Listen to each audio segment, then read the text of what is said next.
నమస్కారం, 7 హిల్స్ టీవీకి స్వాగతం. నా పేరు స్వాతి. ఈనాటి వార్తల్లోని ముఖ్యాంశాలు. వైకుంఠ ఏకాదశి సందర్భంగా అంగన్వాడీ కార్మికులు శ్రీ వెంకటేశ్వర స్వామిని వారి చిత్రపటానికి పూజలు నిర్వహించి ప్రభుత్వానికి జగన్మోహన్ రెడ్డికి మంచి బుద్ధిని ప్రసాదించాలని నిరసన వ్యక్తం చేశారు. గత 11 రోజులుగా అంగన్వాడీ కార్మికులు చేస్తున్న సమ్మెకు Chittoor municipal corporation contract workers union నాయకులు, కార్మికులు సమ్మె శిబిరానికి చేరుకుని సంఘీభావం తెలిపారు. ఈ సందర్భంగా ఏఐటియుసి జిల్లా అధ్యక్షులు ఎస్ నాగరాజు మరియు రాష్ట్ర నాయకురాలు ప్రేమ మాట్లాడుతూ 4 సంవత్సరాల నుండి అనేక పర్యాయాలు సంబంధిత అధికారులకు, మంత్రులకు తెలియజేసినప్పటికీ నేటికి వేతనాలు పెంచలేదని ఆవేదన వ్యక్తం చేశారు. అంగన్వాడీ వర్కర్స్ అండ్ హెల్పర్స్కు మినీ అంగన్వాడీ వర్కర్ల సమస్యలతో పాటు వారికి వేతనాలు పెంచాలని సుప్రీంకోర్టు తీర్పు ప్రకారం గ్రాడ్యుయేటీ అమలు అయ్యే వరకు పోరాటం ఆగదని హెచ్చరించారు. ఇప్పటికైనా రాష్ట్ర సంఘాల నాయకత్వానికి చర్చలకు ఆహ్వానించి సామరస్యపూర్వకంగా చర్చించి న్యాయమైన సమస్యలను పరిష్కరించకపోతే కార్మిక సంఘాల మద్దతు తీసుకుని ఉద్యమాన్ని తీవ్రతరం చేస్తామని ప్రభుత్వాన్ని హెచ్చరించారు. వెంటనే కడపకు వచ్చిన వెంటనే కూడా క్రిస్మస్ సందర్భంగా జగన్మోహన్ రెడ్డిని మా కనీస వేతనం పెంచాలనేసి కోరంగా జరుగుతున్న సమ్మె, అంగన్వాడీ వర్కర్ల, హెల్పర్ల సమ్మె ఈరోజు 12వ రోజుకు చేరుకుంది. ఇప్పటికైనా ప్రభుత్వం స్పందిస్తుందా అంటే ఇప్పటికి 4 దఫాలుగా చర్చలు జరిపి వేతనాలు పెంచే ప్రసక్తే లేదనింది. కాబట్టి మేము ఇప్పటి వరకు వెనుతిరిగి చూడం. ఇప్పటికైనా దిగి రావాలి. ఈరోజు 12 రోజులు బడుగు బలహీన వర్గాల ప్రజల మీద ఏమాత్రం చిత్తశుద్ధి ఉంటే ఈ ప్రభుత్వం దిగి వచ్చి మా సమస్యలు పరిష్కరించి 26వ తేదీ లోపల మా యొక్క విధులకు హాజరయ్యే విధంగా ప్రభుత్వం చూడాలి. చాలా మంది పిల్లలు ఈరోజు పౌష్టికాహార లోపంతో బాధపడుతున్నారు. అలాంటి పిల్లలను ఆదుకోవాల్సిన బాధ్యత కూడా ప్రభుత్వాన్ని. సమ్మె సందర్భంగా ఈరోజు ముక్కోటి ఏకాదశి. ఈరోజు ఇక్కడనే వెంకటేశ్వర స్వామిని పూజ చేస్తూ మేమందరం కూడా ప్రభుత్వాన్ని ఒకటే కోరుకుంటున్నాం. కనీస వేతనం 26,000 ఇవ్వాలి. గ్రాడ్యుయేట్ని వెంటనే అమలు చేయాలి. మినీ అంగన్వాడీలు మెయిన్ చేయాలి. ప్రభుత్వం ఇప్పటికైనా దిగి వచ్చి అంగన్వాడీ వర్కర్లు ఇంత బాధతో కూడా అంగన్వాడీ వర్కర్లు దేవుణ్ణి ప్రార్థించడానికి కూడా ఇంట్లో లేకుండా, గుళ్ళకి వెళ్లకుండా ఈరోజు సమ్మెలో పాల్గొంటున్నాం. వెంటనే స్పందించాలి. లేకపోతే 25వ తేదీ పైన మేము వెంటనే ఉధృతం చేస్తామని, కలెక్టరేట్ ముట్టళ్ళు, విజయవాడ ముట్టడి కూడా మేము చేస్తామని తెలియజేస్తున్నాం. క్రిస్మస్ సందర్భంగా చిత్తూరు జిల్లా తెలుగుదేశం పార్టీ కార్యాలయంలో క్రిస్టియన్ సేల్ ఆధ్వర్యంలో మినీ క్రిస్మస్ కార్యక్రమాన్ని మాజీ ఎమ్మెల్సీ దొరబాబు క్రిస్మస్ కేకును కట్ చేసి శుభాకాంక్షలు తెలిపారు. ఈ కార్యక్రమంలో మాజీ మేయర్ కటారి హేమలత, జిల్లా పార్టీ మహిళా అధ్యక్షురాలు అరుణ, రాజేశ్వరి, క్రిస్టియన్ సేల్ అధ్యక్షుడు మేషాక్, కాజూరు బాలాజీ, అశోక్, మోహన్ రాజ్, సప్తగిరి ప్రసాద్, సునీల్ నాయుడు తదితరులు పాల్గొన్నారు. Wish you a Merry Christmas and a Happy New Year and a Happy New Year and a Happy New Year. We wish you a Merry Christmas and a Happy New Year. Wish you Happy Christmas to everybody. Andariki Christmas శుభాకాంక్షలు.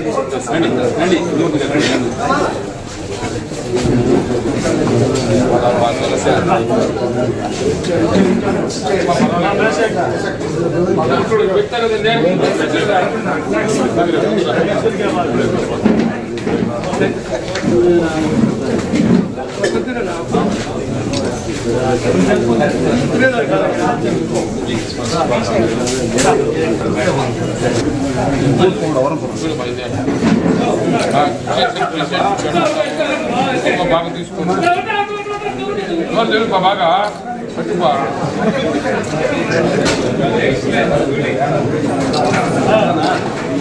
Christmas అంటే మరి దేవుడితో సమానం. అలాంటి Christmas రోజు Christians అంతా కూడా సంతోషంగా ఉండాలని జిల్లా పార్టీ తరఫున మేము శుభాకాంక్షలు తెలియజేస్తున్నాం. ఈరోజు అప్పుడే కూడా మరి ఇక్కడ పాస్టర్ కూడా చాలా డీటెయిల్ గా కూడా చెప్పడం కూడా జరిగింది. క్రిస్మస్ ఎప్పుడు వస్తుంది, ఎందుకోసం వచ్చింది, మరి దాని ద్వారా మరి ఆయన మరి ఒక పూరి పాకలో ఉండి ఏ విధంగా సమాజానికి సేవ చేయాలనే తపంతో వచ్చాడు, అవన్నీ కూడా డీటెయిల్ గా కూడా చెప్పడం కూడా జరిగింది. అందుకనే ఈరోజు చిత్తూరు జిల్లా కాకుండా రాష్ట్రం మొత్తం కూడా ఉండే క్రిస్టియన్స్ అందరికీ కూడా మేము తెలుగుదేశం పార్టీ తరఫున వాళ్ళకు శుభాకాంక్షలు తెలియజేస్తూ ఈ సెమీ క్రిస్మస్ ప్రోగ్రామ్ 2023 డిసెంబర్ నెల 8వ తారీఖు జరుపుకోవడం జరిగింది. ఇది మన కార్యకర్తలతో, మన కుటుంబ సభ్యులతో, జనసేన పార్టీ వారి కుటుంబ సభ్యులతో, తెలుగుదేశం పార్టీ, జనసేన పార్టీ ఇద్దరు కలిసి వచ్చిన ఇదొక సెమీ క్రిస్మస్ పండుగ.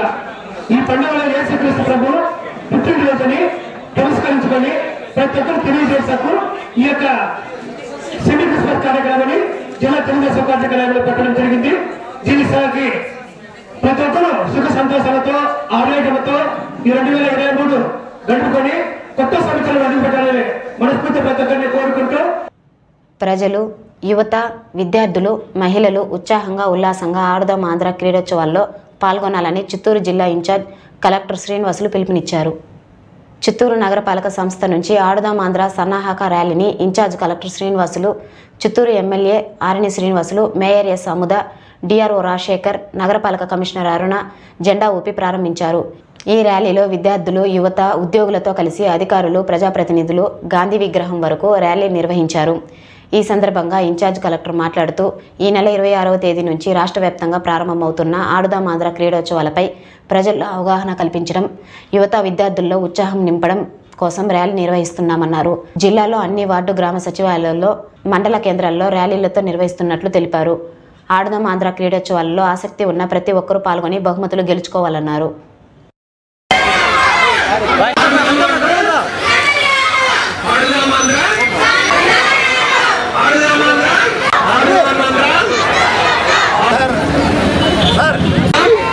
మానసిక ఉల్లాసంతో గడుపుదాం, క్రీడలు ఆడుదాం, ఆడుదాం ఆంధ్ర, ఆడుదాం ఆంధ్ర, ఆడుదాం ఆంధ్ర. ఆంధ్ర సన్నాహాల్లో భాగంగా ఈరోజు ఒక మంచి ర్యాలీ నిర్వహించాం చిత్తూరు పట్టణంలో. దీనిలో పార్టిసిపేట్ చేసినటువంటి ప్రతి ఒక్కరికి మరి ప్రభుత్వం తరఫున మీ అందరికి కూడా అభినందనలు, ధన్యవాదాలు తెలియజేసుకుంటున్నాం. ముఖ్యంగా లోకల్ మన ఆనరబుల్ ఎమ్మెల్యే గారు, మేయర్ గారు, జిల్లా అధికారులు, మరి నగర ప్రముఖులు, అట్లాగే అందరికీ మించి స్టూడెంట్స్, నగర ప్రజలు వీళ్ళందరూ కూడా చాలా ఉత్సాహకరంగా ఈ ర్యాలీలో పాల్గొంటారు. ఇదే మాదిరిగా మరి కాన్స్టెన్సీ లెవెల్లో, విలేజ్ లెవెల్, అట్లనే అర్బన్ ఏరియాస్లో వార్డ్ లెవెల్లో కూడా ఈ ర్యాలీలు నిర్వహిస్తున్నారు. వాళ్ళందరినీ కూడా అభినందిస్తూ ప్రజలందరూ కూడా మరి 26వ తేదీన మొదలయ్యేటటువంటి ఈ కార్యక్రమంలో విరివిగా పాల్గొనవలసిందిగా అందరినీ కోరుకుంటూ, మీరందరూ చూడటానికే కాకుండా మరి ప్లేయర్స్గా కూడా ఇంకా ఎవరైనా రిజిస్ట్రేషన్స్ చేయించుకోకపోయినా కూడా మీరు ఆ సంబంధిత సెక్రటేరియట్లో కలిస్తే వాళ్ళు మీకు అవకాశం కల్పిస్తారు ఆడాలని ఇంట్రెస్ట్ ఉంటే. కాబట్టి వాళ్ళందరూ కూడా ఈ అవకాశాన్ని సద్వినియోగం చేసుకొని మరి భావి జీవితంలో ఒక మంచి గుర్తింపు తెచ్చుకోవాలని, అట్లాగే నగదు ప్రోత్సాహకాలు కూడా ఉన్నాయి గెలిచినటువంటి టీమ్స్కి, వాటి ద్వారా కూడా లబ్ధి పొందాలని చెప్పి మనస్ఫూర్తిగా కోరుకుంటూ మరి ఇక్కడ ఉన్నటువంటి అందరినీ అభినందిస్తూ సెలవు తీసుకుంటున్నాం. గౌరవ ముఖ్యమంత్రి వర్యులు పిల్లలకు వ్యాయామంతో పాటు చదువుతో పాటు వ్యాయామం కూడా చాలా అవసరం. పిల్లలందరూ కూడా బాగుండాలనుకుంటే పిల్లలు, పెద్దలు అందరూ కూడా చదువుతో పాటు వ్యాపారం, ఉద్యోగంతో పాటు అందరూ కూడా వ్యాయామం చేయాలి. మానసికంగా ఉల్లాసంగా శక్తివంతంగా ఉండాలనేసి మన ముఖ్యమంత్రి గారి ఆలోచన విధానానికి సంబంధించి ఈరోజు గత నెల రోజులుగా నుంచి కూడా ఈ యొక్క కార్యక్రమం ఆడుదాం ఆంధ్ర అనే కార్యక్రమాన్ని ప్రజల్లోకి తీసుకొస్తున్నారు. ఈరోజు ముఖ్యంగా చిత్తూరు జిల్లాలో, చిత్తూరు పట్టణంలో, చిత్తూరు నగరంలో కాణిపాక ఆలయంలో వైకుంఠ ఏకాదశి వేడుకలను ఆలయ అధికారులు ఘనంగా నిర్వహించారు. కాణిపాకం శ్రీ వరసిద్ధి వినాయక స్వామి దేవస్థానం అనుబంధ ఆలయమైన శ్రీదేవి భూదేవి సమేత వరదరాజస్వామి ఆలయంలో వైకుంఠ ఏకాదశి పర్వదినాన్ని నిర్వహించారు. ఈ సందర్భంగా ఆలయ ప్రధాన అర్చకులు శ్రీనివాస్ భట్టాచార్యులు ఆధ్వర్యంలో అర్చకులు స్వామి అమ్మవార్లకు పంచామృత అభిషేకం నిర్వహించారు. అనంతరం ఆలయంలో ఉత్తర ద్వార దర్శన పూజ నిర్వహించి భక్తులకు ఉత్తర ద్వార దర్శనం కల్పించారు. అలాగే స్వామి అమ్మవార్లను ప్రత్యేక పల్లెకపై గ్రామ పురవీధుల్లోకి ఘనంగా ఊరేగించారు. ఈ కార్యక్రమంలో ఆలయ chairman Mohan Reddy, EO Venkatesh, AEO Vidyasagar Reddy, superintendent Kodandapani, ఉభయదారులు, వివిధ ప్రాంతాల నుంచి వచ్చిన భక్తులు పాల్గొన్నారు.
भासुदेवस्य श्री हस्तिगिरिनाथाय देवराजाय मंगलम। ओम नमो वेंकटेश ओम नमो भगवते वासुदेवाय। श्री वैकुंठ एकादशी शुभ संदर्भंगा उदयम श्री वरसिद्धि विनायक स्वामी देवस्थानमुनकु अनुबंध देवस्थानమైన श्रीदेवी भूदेवी पेरिंदेवी विनायक समेत श्री वरदराज स्वामी आलयम నందు ఉదయం 3 గంటలకు పంచామృత అభిషేకము జరపబడినది। ఈ రోజు శ్రీ స్వామి వారికి బెంగళూరు వాస్తవ్యంలో శ్రీ కేవీఎల్ ప్రసాద్ వారి కుటుంబ సభ్యులచే 10 సంవత్సరాల ముందు స్వామివారికి బంగారు ఆభరణము సమర్పించినారు। ఈ రోజు ప్రతి వైకుంఠ ఏకాదశి రోజు ఈ ఒక రోజు మాత్రమే స్వామివారికి బంగారు ఆభరణం సమర్పిస్తారు, అలంకరణ చేస్తారు। ముక్కోటి ఏకాదశి సందర్భంగా కుప్పంలోని దేవాలయంలో భక్తులతో పోటెత్తాయి। కుప్పం నియోజకవర్గంలోని కనుమనపల్లెలో 600 సంవత్సరాల పురాతనమైన శ్రీదేవి భూదేవి సమేత శ్రీనివాస స్వామి ఆలయంలో వైకుంఠ ఏకాదశి పర్వదిన సందర్భంగా విశేష పూజలు నిర్వహించారు। ఆంధ్ర, తమిళనాడు, కర్ణాటక రాష్ట్రాల నుండి భక్తులు వేలాదిగా వచ్చి స్వామివారిని దర్శించుకున్నారు।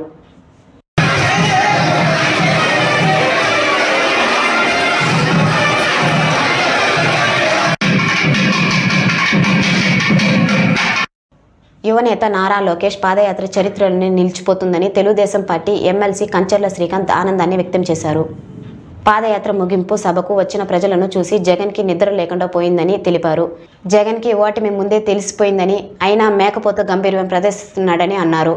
వైసీపీ మంత్రులకే సీటు దక్కని పరిస్థితి, సిట్టింగ్ ఎమ్మెల్యేలు సీటు ఇచ్చినా గెలవలేమని వైసీపీ నాయకులే చెప్పుకొస్తున్నారని అన్నారు।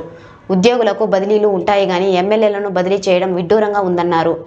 8వసారి చంద్రబాబు కుప్పంలో 1,00,000 ఓట్ల మెజారిటీతో గెలవబోతున్నారని తెలిపారు। ఈ పాదయాత్రని కొనసాగిస్తాను, మీరు మామూలుగా ఉంటే ఇది పాదయాత్ర, మీరు డిస్టర్బ్ చేస్తే ఇది దండయాత్ర అని చెప్పని ధైర్యంగా చెప్పి ముందుకు నడిచిన ఒక గొప్ప యువ నాయకుడిగా నారా లోకేష్ గారు ఈరోజు మన ముందుకు వచ్చారు।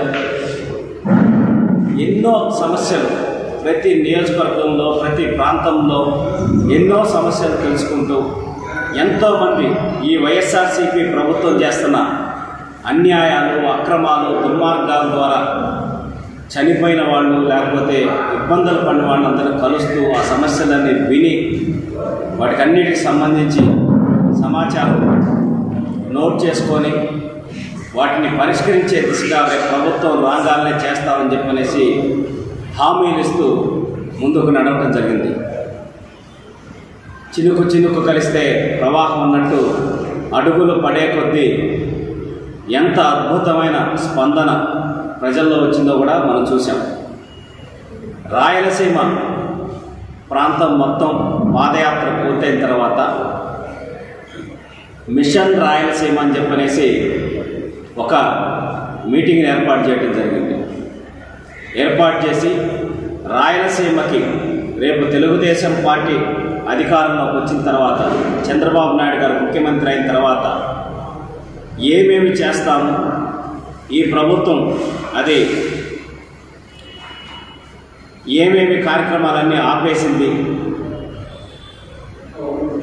నీటి ప్రాజెక్టులు పూర్తి చేయకుండా రాయలసీమ రైతులకు ఏ విధంగా అన్యాయం చేసింది, వాటినన్నింటినీ కూడా మెన్షన్ చేస్తూ, అలాగే రాయలసీమ యువత ఉపాధి అవకాశాలు ఏ విధంగా కోల్పోయారు, ఎందుకంటే తిరుపతి దగ్గర మన అందరికీ తెలుసు। మరింత తాజా సమాచారం కోసం చూస్తూనే ఉండండి 7 హిల్స్ టీవీ। నమస్కారం।